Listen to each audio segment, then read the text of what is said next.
in geek out, reach for the sky. FPK, Future Proof Knowledge Podcast.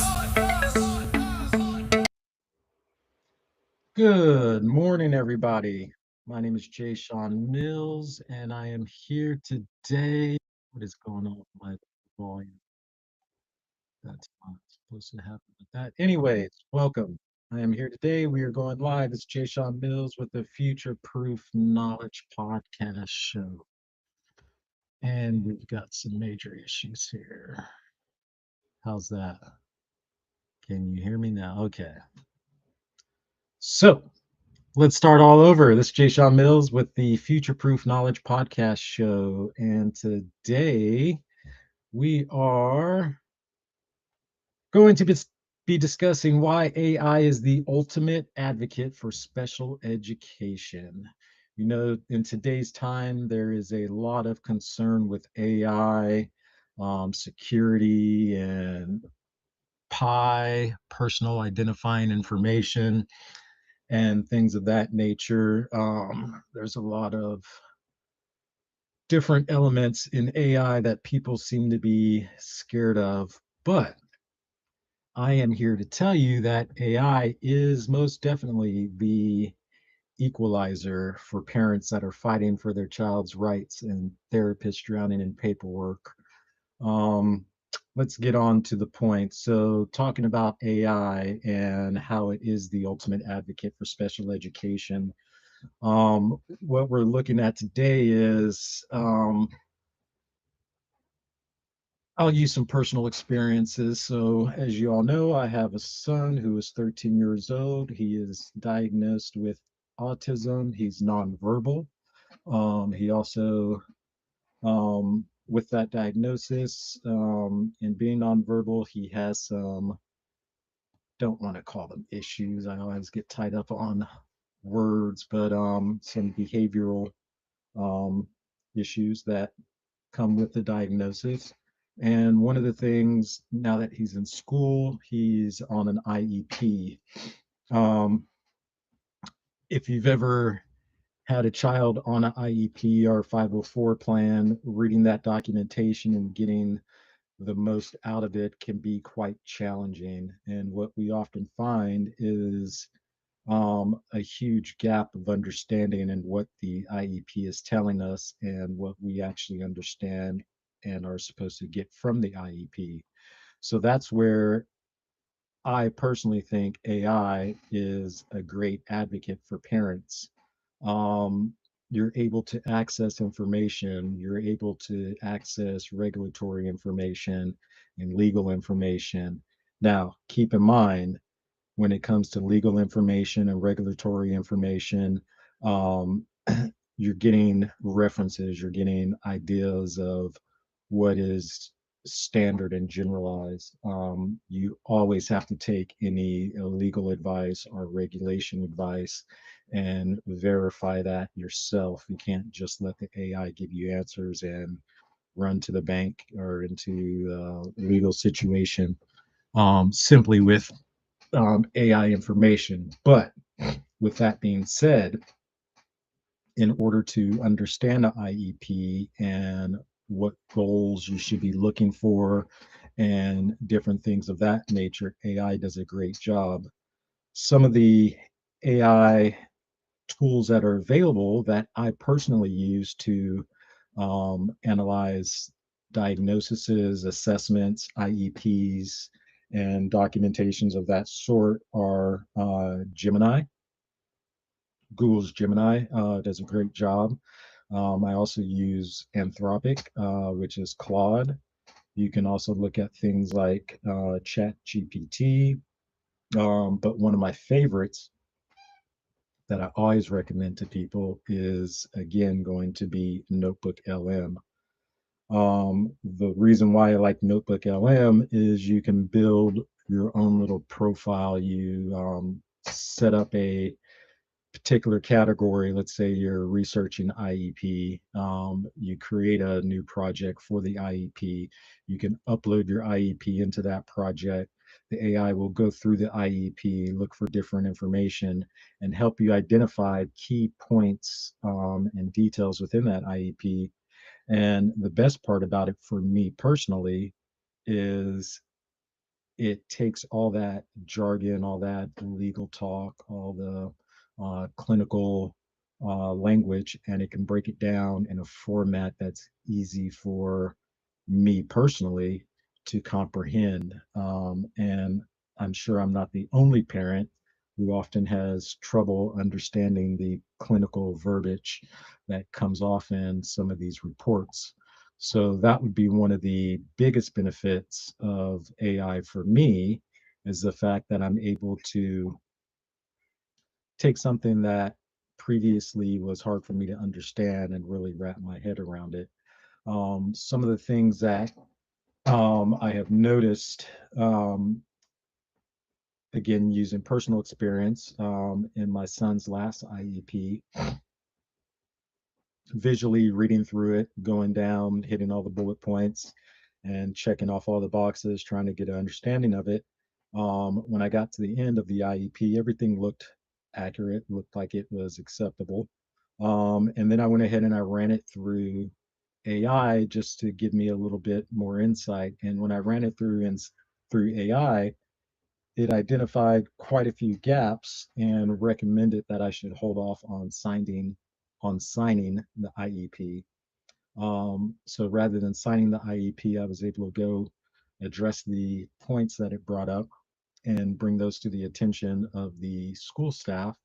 And we were able to recalibrate the IEP and work it out to where it addressed the gaps that I found or that the AI found. And it made it to where the IEP was more efficient and had broader coverage of what we actually needed. So that was a huge benefit for me and my family and for my son's IEP process. Now, speaking of IEPs, we are Future Proof Knowledge. We do have the FPK x.com app, which is a neurodiverse support app. Within that app, we have a automated IEP builder, and that is a great tool. That's a great um, way to use AI to validate your IEPs and make sure that they're written correctly and you're getting everything that you can out of an IEP. And then beyond IEPs, there's several other things that in the neurodiverse space where AI really comes in handy. Um, I know I mentioned IEP, I mentioned the 504 plans, and those are kind of the main industry standards when we're talking about school. But then, even when we're talking about like diagnosis assessments and things of that nature, if you're a BCBA or occupational therapist, or you're working in the industry, one of the great things about AI is the amount of time that you're able to save throughout the week. Imagine meeting with your client, and I already know from my experience that my SLPs spend an additional 10 plus hours a week just writing SOAP notes and FBAs instead of actually treating kids. Um, so being able to save that amount of time and put that into the actual time you spend with your clients, that is a high value asset. And AI is very good about that, especially when you're looking at things like SOAP notes, um, and you're really trying to get down into the nitty gritty of what happened, and even looking at your ABCs, your antecedent, your behavior. Um, Using AI really helps you dig in deep and get to the core of what you're trying to um, assess. Um, so that's a huge problem that is in the industry for neurodiverse individuals. There's a lot of wasted time on documentation and paperwork. I also see there's a lot of duplication because collaboration between different domains. And when I say domains, I'm speaking of like different providers For instance, my son has his own private ABA therapist, and within that ABA, he has his own private providers for occupation therapy, speech therapy, and things of that nature. And then when he's at school, they have their own occupational therapists and speech therapists and autism support therapists within the school, with all these different domains working in silos independently. There's a lot of duplication of work. There's a lot of things that, let's say, one OT does, um, that might have already been done by the previous OT that might have saw my son the day before or the week before. So collaboration is a huge problem. And with the lack of collaboration, it leaves a lot of therapists and SLPs doing the same work for the same client. Whereas if they were collaborating and all looking at the same information, they can all be working on one issue together and not duplicating work. Again, that goes back to saving time. So if we look at it, one of what we're talking about today is AI being the great equalizer, being a good advocate for parents, also for professionals. The problem that we're seeing in the industry is a lot of wasted time, a lot of duplicated time, and a lot of lack of clarity for parents, from the reports and the documentation, with them being in such clinical verbiage. Um, so the solution that we're looking to, is something that Future Proof Knowledge has been diligently working on for the past couple of years. And that's building the suite of application tools that Future Proof Knowledge offers, from FPK University to FPKX, our AI study coach. We have our 16-step IEP wizard, um, and then our AIs that are built within the platforms. Um, So FPKX is really, FPK as a whole has really leaned into the neurodiverse space. That is the domain in which we're working in, and that is what we are building. Our overall goal is to provide parents and professionals with the tools they need in a collaborative environment that offers all the assistance that AI can, to save time, to create clarity, and to produce better outcomes for our children, your clients, and so on.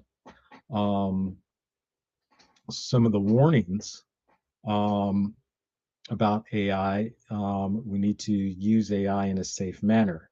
Why you can't just dump medical records into ChatGPT, um, are the reasons why you wouldn't want to just dump medical records into ChatGPT, or just dump medical records into uh, uh, Gemini. What's happening there is you're taking your child or your personal identifying information, your medical history, and things of that nature, and you're putting it into a system that is not a walled garden. And when I mean a walled garden, essentially you're putting your personal information into the World Wide Web through the vehicle of a AI tool. So using something like ChatGPT, if you take those medical records, those diagnosis records, they've got information such as your child's name, their diagnosis, other personal information, and all that's going into the World Wide Web through whatever AI channel you're using. Now, you may ask yourself, how does that affect me? Is this something I should be concerned about? Um, it's going to means something different to each user. For me, I'm not as concerned with personal information being put out there. Um, but for others, they may not want their personal information put out there. And then when we're talking about parents using this for their dependents or for their child's um, needs, then the question comes into, as a parent, yes, I have the right to make decisions for my child, but at some point my child's going to reach an age where they may be making decisions for themselves, and would they want their personal information on the World Wide Web um, put there by their parents? So that comes into some other debates. As a parent, I feel like I should be able to do what I want. It's my child, but then that child becomes an adult and maybe they don't want their information out there. Um, in the past, and things are changing slowly, but um, if you have your personal information out there and you go to get a job, is it possible for that personal information that you may consider private, is it possible that that information can make it into the hands or into the view of other people in the real world? And could that be something that could affect you getting a job or getting insurance on other things of that nature?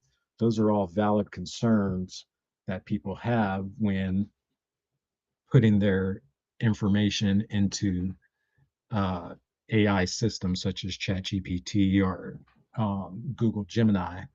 Um, One of the great benefits and things that we implemented into our future proof knowledge products is the Aegis layer.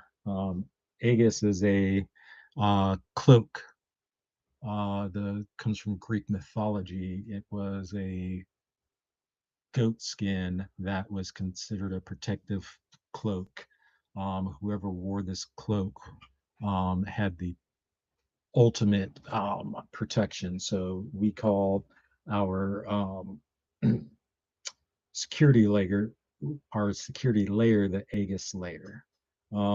And what that is, it's a walled garden. What a walled garden is it's a in the AI realm of what we're building, our walled garden would be considered a protected space. So when you upload your medical records through AI in any of the future proof knowledge products, our system is going to strip any pie out of any information you upload. So if I'm on FPKX and I upload some medical documentation for my son, all personal identifying information is going to be redacted before it leaves the walled garden and go into the World Wide Web. So when it hits the World Wide Web, it'll have the parsed information, all the PII, personal identifying information, stripped from the information, and just the um, anonymized information will be released to the World Wide Web. What that does is if somebody does come across it, if it is accessible to others in the World Wide Web, if there is a hacker trying to get information, what they're going to be getting is anonymized information. They're not going to see all that personal identifying information. So they might see a diagnosis, but it's not going to be tied to any individual. And that is what future proof knowledge defines our walled garden as. It's a protected garden. Any information you put into it is protected. Nothing leaves that garden without first being stripped down of any personal identifying information. And by doing that, it makes it a lot safer to upload this personal information.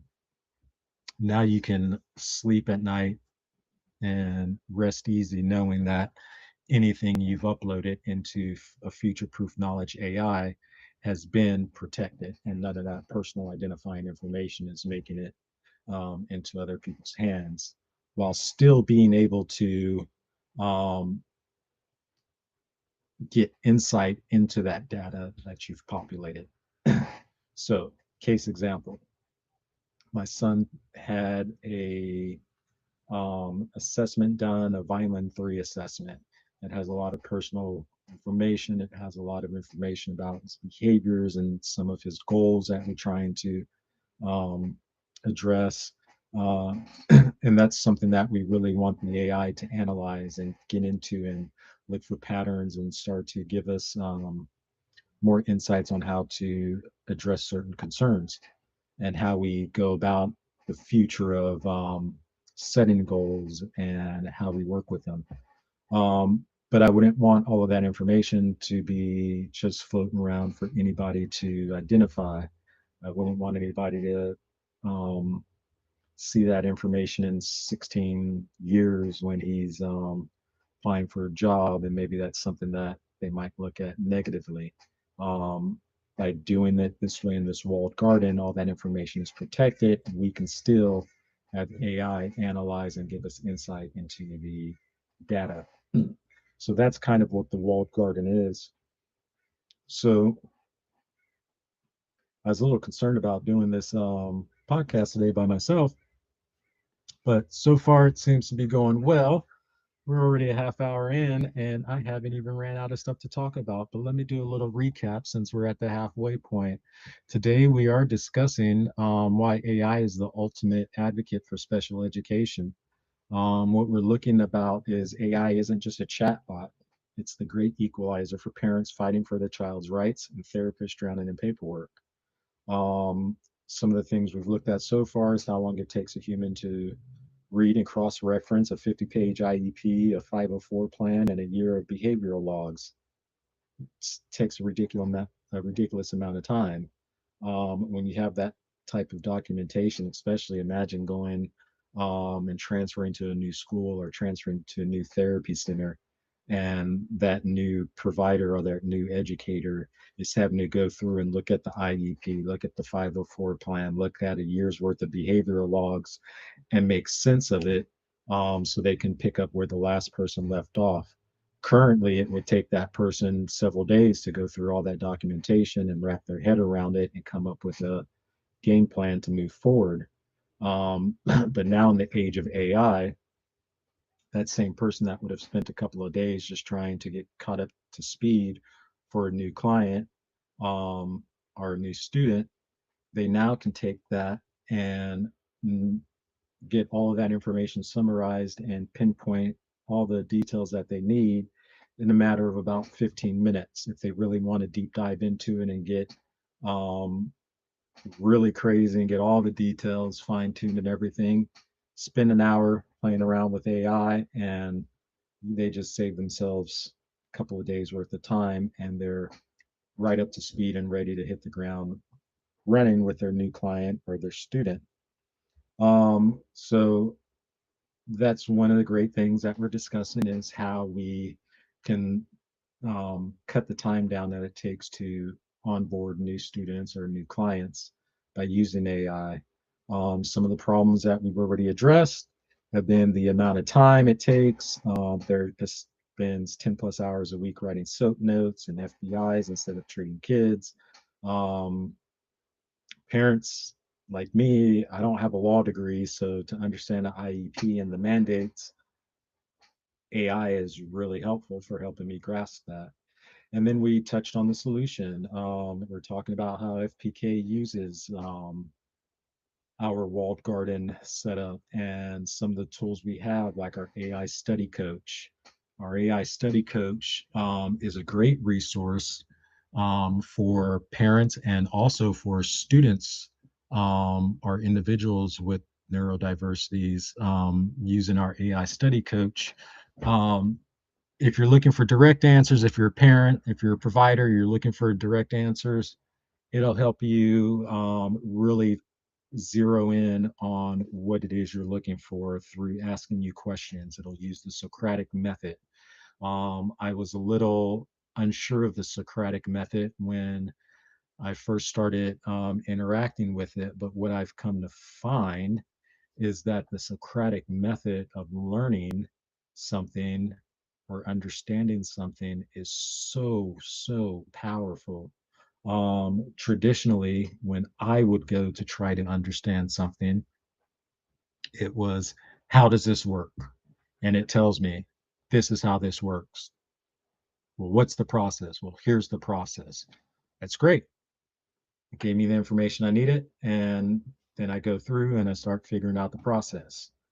But now I've learned that when using the Socratic method, rather than just saying, here's the process, it makes me think step by step, and it makes me dig out, and I have to visualize, and I have to work through those um, questions that the AI will ask me, because the AI is not going to give you the answer. It's going to have you explore. It's going to have you examine from different points of view. So using that Socratic method, it really triggers that visual learning and that visual recall, and it really makes you map things out. And by the time you get to the answer or the solution, you've spent so much time thinking about why the process is this way, how the process is built, that rather than just knowing a step, you become an expert of that step. And I say expert because now you're not just told the steps to do. Now you have an understanding of why you're doing each step. Every step has a reason, every step has a purpose. And through the Socratic method, you're able to identify each one of those steps. And that to me is a much stronger foundational learning tool than anything I've ever experienced. And you're talking to a person, or you're listening to a person right now who struggled greatly in school. I hated school. I didn't want to do any work. I didn't want to learn. I just wanted to get out of class, go hang out with friends. But had I known about this Socratic method of learning, had we had AI and these type of tools, I believe I would have been a much better student. But hey, hindsight's is what it is. We've also talked about how to use AI safely. Um, and again, I'll reiterate, you really want to be sure that whenever you're using AI, do whatever you want with your own personal information. I'll still caution you to try to redact yourself or to use a system like FPK that's going to redact that information for you.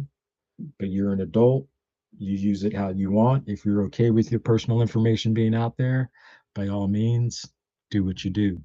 I highly advise ever against putting things like passwords, credit card information, secret keys, API keys, things of that nature. Um, that's just not smart at all. So definitely stay away from that. But medical information, that's user beware. Now, I also recommended a site like Google Notebook LM, which works great. I love that platform. Um, but we're going to move on into the next half hour here.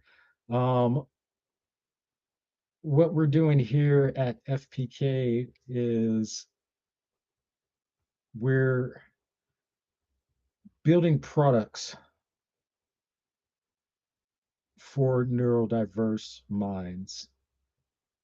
With every product design, we look at empathy and we look at the future of ed tech. Traditional software forces neurodiverse users to adapt to the machine. We're trying to build an OS that adapts to the user. Traditional LMS, learning management systems, and apps oftentimes will overwhelm kids with ADHD, autism, or dyslexia. Part of the problem with that is there's too many notifications, there's very rigid learning paths, and the UI can often be somewhat inaccessible or confusing. Um, and I've ran into this with our own development. Um, we've gone through multiple UIs, fine tuning it until we're getting finally to something that's a lot more neurodiverse friendly,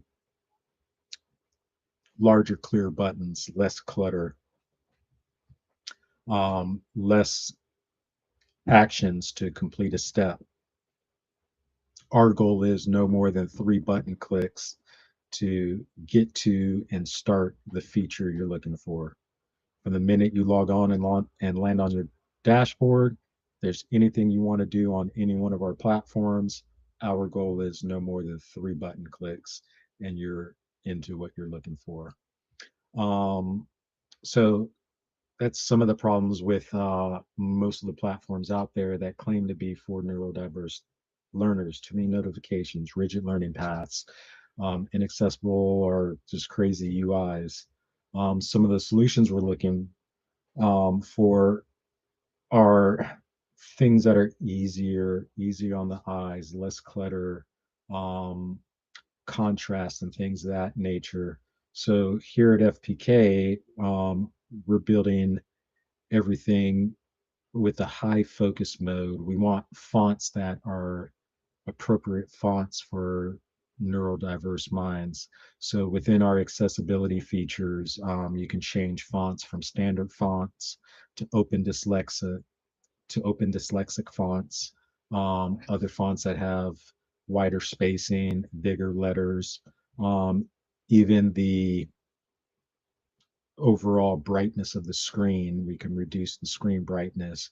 We can reduce animations, things of that nature. So we're not trying to offer accessibility, screen readers and stuff like that as a add-on to the platform. Our platform is always accessibility first. We're trying to build this around the neurodiverse mind. All others can jump on and use it, but our main focus is ease of use for neurodiverse minds.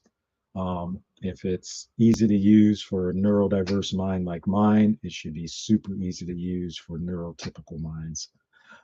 So our core concept that we're leaning towards is one single operating system. Um,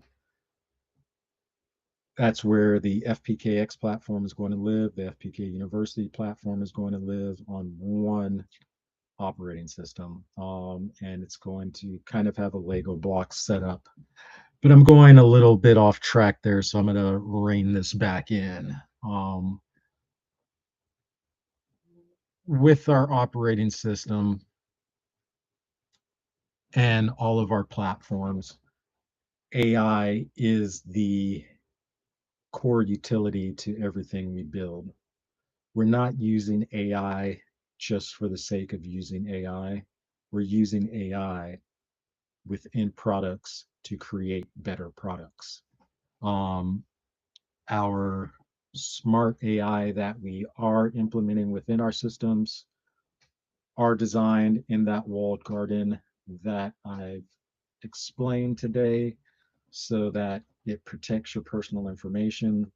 Um, our AI works in multiple different ways. As I mentioned, we have our Socratic coaching, then we have direct answers.